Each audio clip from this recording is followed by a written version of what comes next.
Hi guys, welcome to lesson week 4 of Academic English 1 at Wittenborg University, the Amsterdam campus EBA program. I'm happy to be able to provide some content for you guys online. I know that it might be a bit confusing for you right now with everything going on, so I have to cover some administrative stuff at the beginning of this week's lesson, and I promise that the future video lectures will be shorter than this week's video. Please know that if you are watching from another Wittenberg campus, Apeldoorn or Munich or otherwise, from a different program, this video is intended for Academic English 1 EBA in Amsterdam. So make sure to watch your own teacher's content and follow their guidelines and deadlines and assignments. This would just be supplementary if you are reviewing this. Also for future EBA students in the fall of 2020 or 2021, if you are coming across this video, please know that the curriculum may have changed and that the content is still relevant and useful for you, but you should always make sure to refer to your current deadlines and assignments from Academic English. So, with that all said and done, let's get started. For the rest of this semester, there are 3 things that you really need to make sure that you have in order to achieve success in this class, in order to get a passing grade. The first one is your handbook, Academic Rating, a handbook for international students. The second one is access to Moodle. Make sure to stay active on it, check it weekly, so you don't become inactive and that you know what the assignments are. And then the third is this YouTube channel where I am uploading the video content for lessons. Let's begin then. So I'm just going to make myself small over here. This is week 4 of Moodle. This is where we will be working from today. This is the content that we will be covering for today's lesson. Each week has that. Nothing has changed. Each week has a PowerPoint slide that will continue.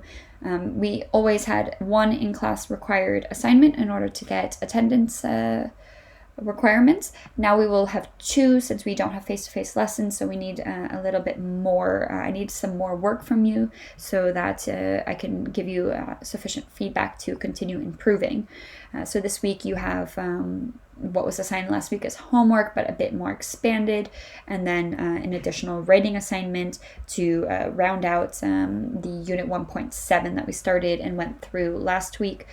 We will do an in-class assignment for that, and we will get to that as I go through the PowerPoint slides with you now. So go ahead and open the PowerPoint slides, and make note that I will be here available for a live chat from 11:30 a.m. for half an hour.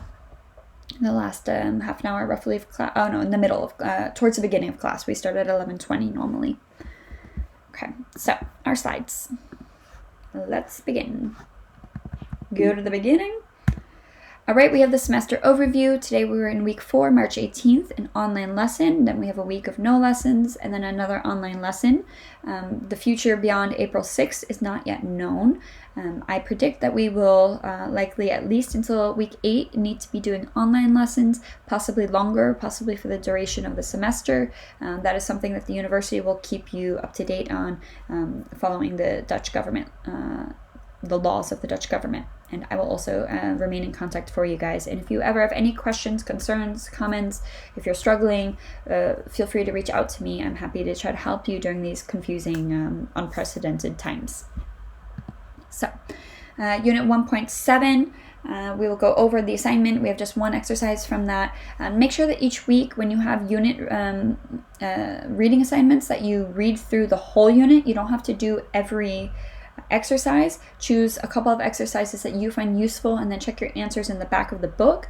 If you need some feedback or have questions based on your answers and what's in the answer key, you can comment below in the comment section of this video, or if you're online during the live chat, you can put your questions in there and I can answer you directly. I prefer not to get emails because I block out time for all my different courses that I teach, and it's easier for me to do all the content together, and I can give you better answers when I'm doing that. With emails, I get sporadic emails from different students, different classes, different colleagues, so I cannot give you as good of feedback, or I may open it while I'm doing something else and then try to make a mental note to go back to it, and then I may actually forget or just not get back to you until a later point. So it's better to put your questions either in the comments of this video or to do it during the live chat on Moodle during the class time. Okay, so Today, you needed to review the units that we covered and the information we covered in lesson 3, and you needed to create a document with your essay topic, your main ideas, and an annotated reference list with a minimum of 3 sources, saying why and how you intend to use those sources in your final paper. Here are some topic support. I had this in the last lesson slides as well. So if you're doing a business plan, what needs to go in there, and a link to help give you some additional guidance. Or if you're doing a project idea, what would need to go into that essay, and a link to give you some additional guidance as well. So if you are getting started kind of late or just starting now on your topic, you can go through these. In the beginning of the course in the module, you will see the section that has the rubric, the topic guidelines, as well, and look through that before you finalize your topic. And I will of course give you feedback once you've submitted your assignment from today, whether it's an appropriate topic or not, and whether you're on the right path or not. That way you don't waste time writing about something that you're going to have to completely throw out and start over.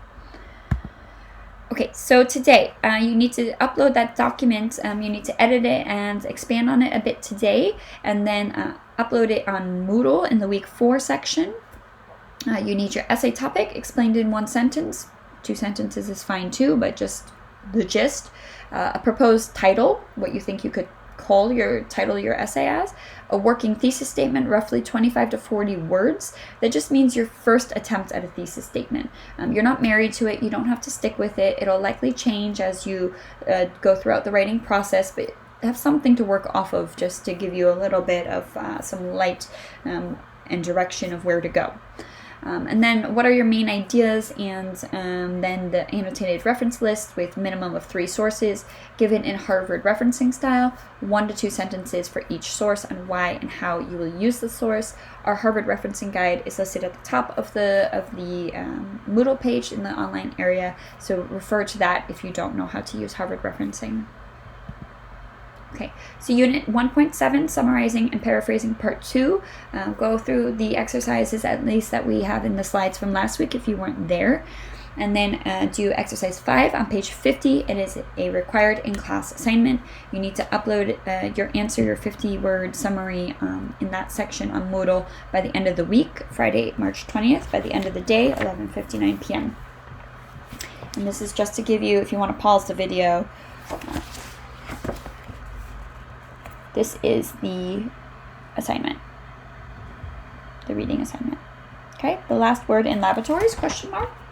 That is what you will be writing your 50-word summary on, and I will be providing feedback to you. It is required again. Okay, so some points for today. We will be talking about thesis statements. What is the function, the purpose of a thesis statement? It narrows down your subject to one central idea. So that question, so what? Why am I reading your paper? It claims something specific, very important, specific, and significant about your subject. So it needs to have some importance, and it needs to be clear. It needs to convey your purpose. You should have some kind of clear argument or explanation of your topic within your thesis statement. I'm just going to move this back up here.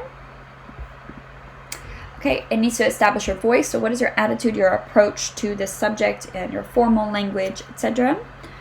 And then it needs to concisely preview the arrangement of ideas. So it should give an overview of what's to come. And the main paragraphs, the body paragraphs and main ideas that follow need to support the thesis statement that came at the end of that introduction.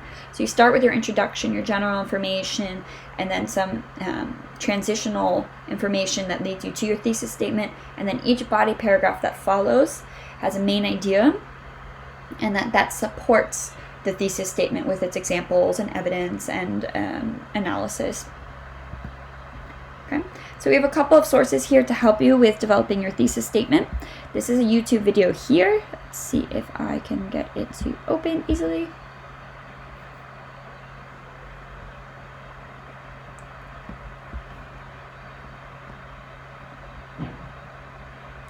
A YouTube video in a YouTube video. Okay, so this is from Purdue OWL. There's the writing lab from Purdue Online. It's a very, very reliable source, a very useful information, and this is focusing on thesis statements, how to write one, giving examples, and it's just extremely handy for you guys that you can see.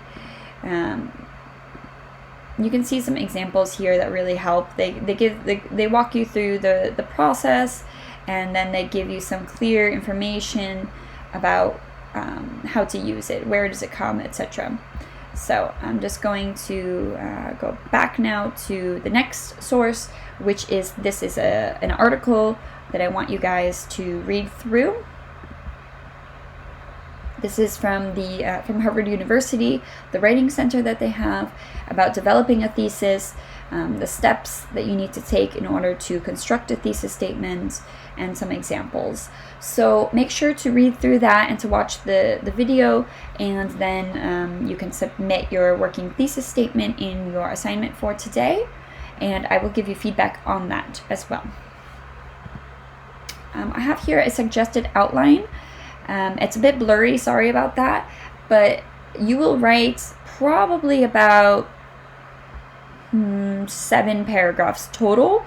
This is more for a 500-word essay, and you are writing 750 to 1,000, but this structure is still relevant. You have an introduction section, thesis statement, which is in your introduction, and then your body paragraphs 1, 2, and 3.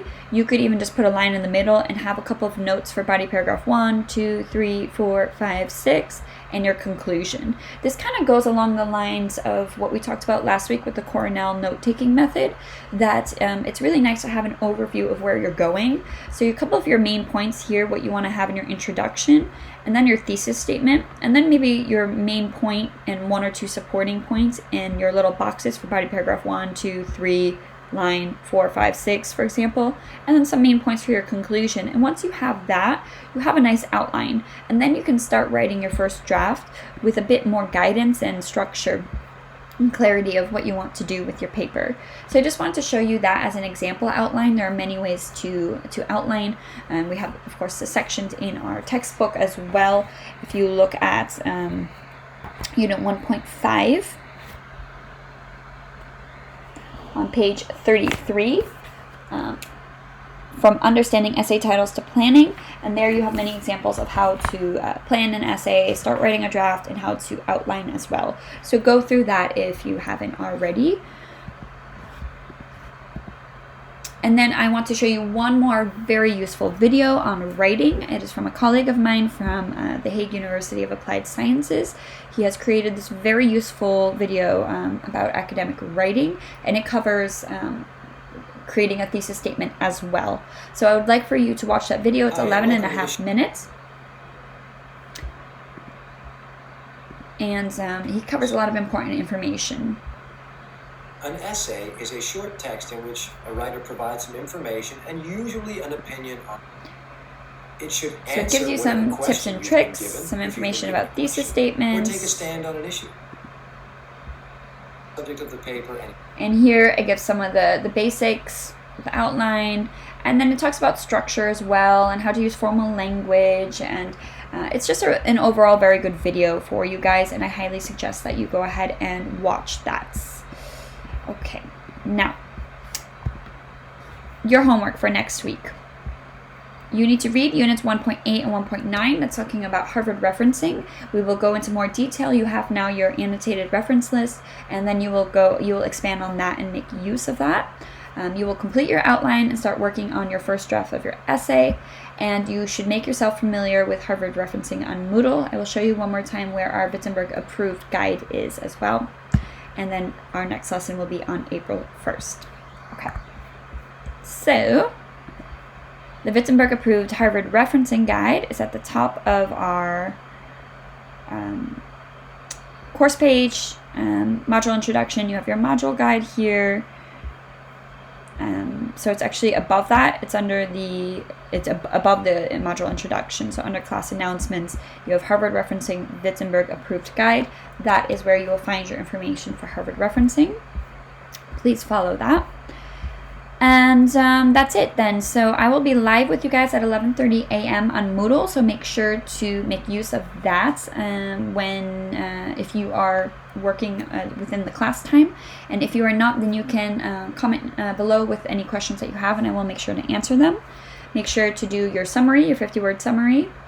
And then also to do your submit your outline with your thesis statement and reference list. You are encouraged to already expand on that and write your main ideas using that outline that I showed you. And please watch those 2 videos that I've linked in the PowerPoint slides, as well as read that article from Harvard University about creating a thesis statement.